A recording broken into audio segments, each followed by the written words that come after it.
Did you know that some of the life-saving hacks people swear by are actually death traps in disguise? From drinking cactus water to sucking out snake venom like a cowboy in an old western, these so-called survival tricks might land you 6 feet under faster than the danger itself.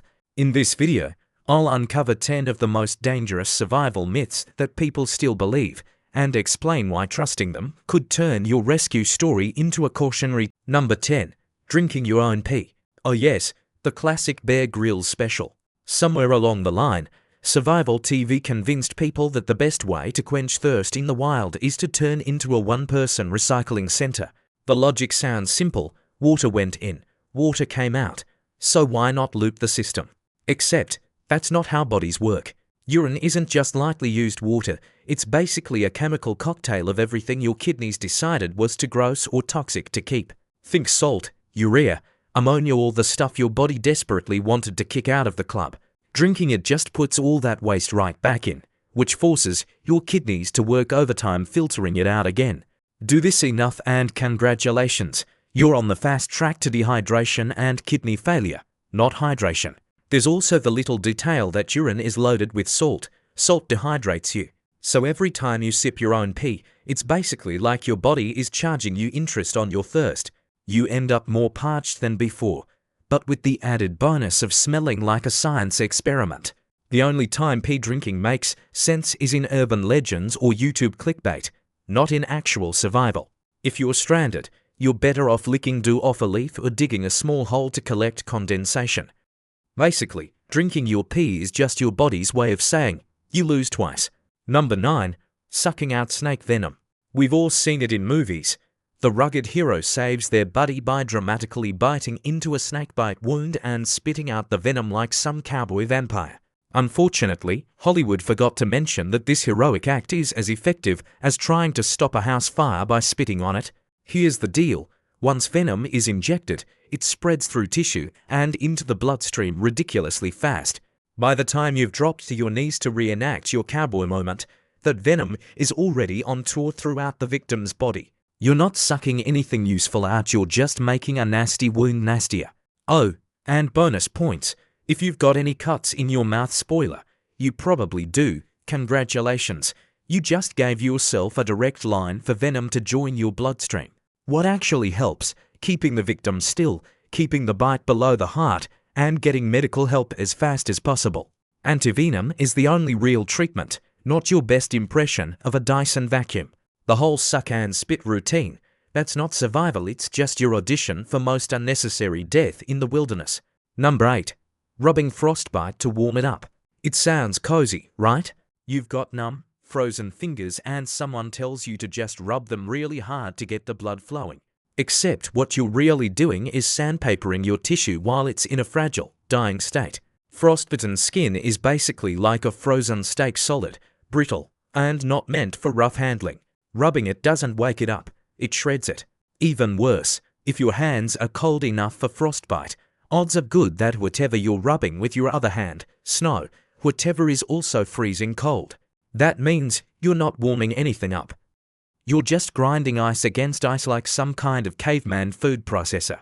The right move: slowly warm the affected area in lukewarm water. Think bath temperature, not boiling. Keep it gentle, keep it steady. And whatever you do, don't rewarm frostbitten skin. If there's any chance it'll just freeze again. Repeated thawing and refreezing is the fast track to permanent damage.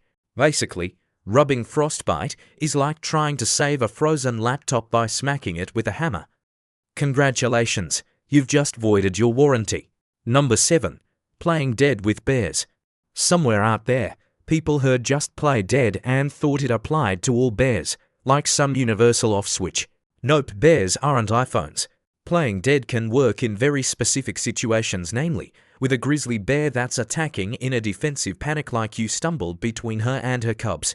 In that case, curling up and going limp can convince her you're not a threat, and she might wander off once she feels her cubs are safe.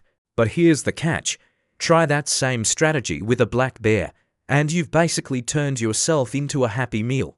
Black bears are more likely to attack out of predation, meaning they see you as dinner. If you curl up and play corpse, they'll just say, "Wow, thanks for pre-unwrapping the snack." So yeah, same bear, Completely opposite survival response. The smarter play, with black bears, fight back, make noise, make yourself look huge, and remind them you're not worth the trouble. With grizzlies, play dead only if you're being attacked defensively. If it's stalking you, oh, buddy, fight like your life depends on it because it does. Basically, treating play dead like a one-size-fits-all rule is just turning yourself into a poorly wrapped burrito in the woods. Number 6. Sucking on a bullet for thirst. Oh yes, the spaghetti western hydration plan. In old survival myths, people believed you could keep thirst at bay by sucking on a bullet. The idea was that it stimulates saliva and tricks your brain into feeling less thirsty. Technically, yes, you'll drool a little more. But here's what they don't tell you. Bullets are not breath mints. They're made of lead and gunpowder residue. So congratulations, you've just upgraded from slightly thirsty to slightly poisoned. Lead exposure isn't a great addition to your already bad survival day. Plus, saliva doesn't actually hydrate you, it's your own recycled spit. It's like swishing water around your mouth and then swallowing it twice, except with extra brain-damaging heavy metals. If you're desperate, you're better off chewing on a clean stick, grass, or literally anything that won't give you lead poisoning. Sucking on a bullet for hydration is one of those survival myths that sounds rugged and cool in movies, but in reality, it's like putting a car key in your mouth and calling it electrolytes. Basically, all you've done is commit to dying thirsty and stupid. Number 5. Eating snow for water. Snow is water, right? So just grab a handful and chow down, easy fix. Except no, that fluffy handful of frozen hydration is a disaster in disguise. First off, eating snow actually lowers your core body temperature. Your body has to burn extra calories and energy just to warm it up enough to melt it, which puts you at even greater risk for hypothermia if you're already cold. Second, snow is rarely as clean as it looks. Between pollution, animal droppings, and random bacteria, you're just rolling the dice on whether your refreshing ice treat comes with a side of diarrhea. And in survival scenarios, diarrhea isn't just inconvenient, it's a death sentence of dehydration. The right way to use snow, melt it first, preferably by a fire or even tucked in a container inside your jacket. Turn it into liquid water your body can handle safely. Eating it raw is the survival equivalent of putting ice cubes in your bloodstream and then wondering why you feel worse. Basically, snow is not your friend, it's Mother Nature's frosty little prank. Number 4. Moss always grows on the north side. Oh yes, the green compass trick. The idea is simple, lost in the woods. Just look for moss, it only grows on the north side of trees, right? Wrong, moss is less like a trustworthy compass and more like that one friend who's mostly reliable until you actually need them. Moss grows where it's damp and shady. Sure, in the northern hemisphere, the north side of a tree tends to get less sun, so you might find more moss there. But moss doesn't care about your navigation plans, it'll happily grow on all sides if conditions are right. On rocks, on logs, on the south side of the tree, sometimes even all around it like a fuzzy green coat. So if you put all your survival faith in moss, you're basically asking a plant for GPS directions. Spoiler, it doesn't know where north is.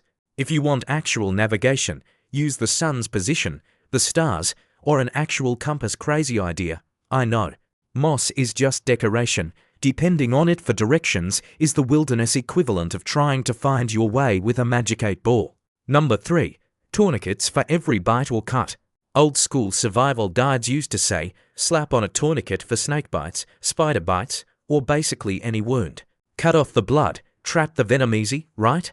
Except no, a tourniquet doesn't trap venom, it just starves your limb of blood until the tissue starts dying. Congrats, you've turned one medical problem into two. Snake venom isn't just floating in your veins like food coloring in water, it spreads through tissue, lymphatic fluid, and blood. Strapping down your arm like a bad cosplay of a war medic won't stop that process. What it will do is increase your risk of nerve damage, amputation, or losing the limb entirely. The correct move, pressure immobilization for certain bites, but never a tourniquet unless it's a catastrophic bleed and you're 100% trained in using one. In most survival scenarios, whipping out a tourniquet because that's what they did in old cowboy movies is like setting your house on fire because you saw firefighters use water once. Basically, You're not stopping the venom, you're just auditioning for one-armed wilderness survivor. Number 2. Punching sharks in the nose. Movies love this one. If a shark attacks, just deliver one heroic punch to the nose and it'll swim off in shame. Great action scene. Terrible survival strategy. For starters, you're underwater. Ever tried throwing a strong punch underwater? It's like shadowboxing in pudding. Second, sharks don't exactly stay still and politely offer you their noses for punching practice. Odds are, you'll miss and just flail uselessly while the shark does. You know, shark things. The truth is, the nose isn't even the most effective target, it's the eyes and gills. Sharks are predators, but they don't like prey that fights back in ways that threaten their ability to breathe or see. A jab to the eye or a rake at the gills is more likely to make them rethink their lunch plans. So yes, fighting back can work, but going for the cinematic one-punch knockout is just Hollywood nonsense. If anything, it's a reminder that action movies and actual survival advice should never be confused. Otherwise, the only thing you're punching is your own ticket to the afterlife. Number 1. Starting fires with gasoline. Nothing says I'm ready to survive like dumping flammable liquid everywhere and tossing in a match, right? Wrong. Using gasoline to start a survival fire isn't rugged, it's basically playing pyromaniac roulette. Gasoline doesn't just burn, it explodes into a fireball. So instead of warming your hands by a nice campfire, you're more likely to be running around with no eyebrows, third-degree burns, and a very awkward story to tell paramedics if you make it that far. The logic behind this myth is simple. Fire hard, gas strong, problem solved. But fire is a controlled process. Gasoline is chaos in a can. Its vapors can ignite before the flame even touches the liquid, which means you might not even see what lit you up until it's too late. Add in the fact that most survival situations are already stressful, cold, or windy, and you've created the perfect recipe for self-barbecue. Real survival fire starting is about patience and steady ignition, dry tinder, kindling, sparks, and careful airflow. It's not glamorous, but it's safer than creating a Michael Bay explosion in the middle of the woods. If you're desperate, sure, accelerants like small amounts of alcohol or dry fuel tablets exist, but gasoline is just a shortcut to the burn ward. Basically, if you're trying to survive, don't turn yourself into the fire hazard. That's all for today. I'll be making similar videos in the future. Subscribe to see them.